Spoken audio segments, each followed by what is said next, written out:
Stevenston and Ardeer beaches lie either side, what the locals call the Slag Point, or sometimes the Old Pier.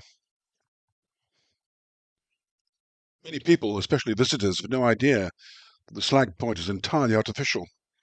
Until at least the 1860s, the headland didn't exist.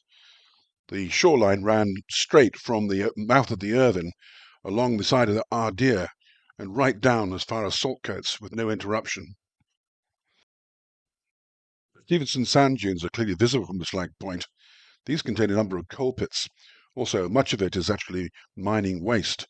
After storms, you can see large bits of metal. These were part of the old railway or plateway that ran from the old canal down to Saltcoats Harbour. You can find quite a bit of sea coal on the beaches here.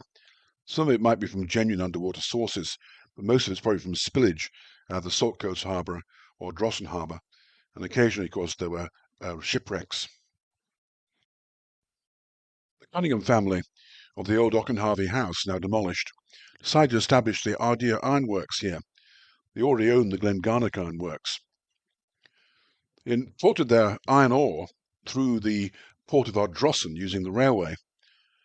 However, they decided they could save money by having their own port.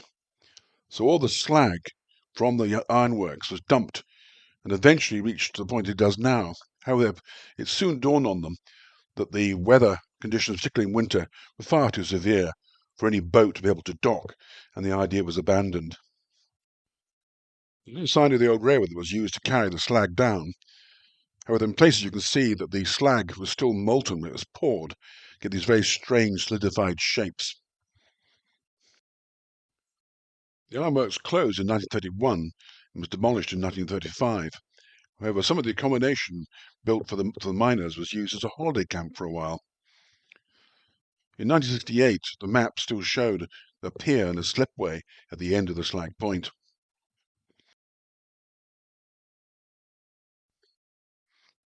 The Nobel explosives plant was protected by a very impressive, substantial concrete sea wall. At some point, a youth group based in Stevenston decided to paint an image of Robert Burns here. In doing so, they created the largest portrait of Robert Burns in the world. Later, a prankster decided to add glasses to it, and it began to look more like Roy Orbison. Later, a group called Geocachers, having raised some money, had it repainted by a local artist. Sadly today, it's in need of refurbishment again.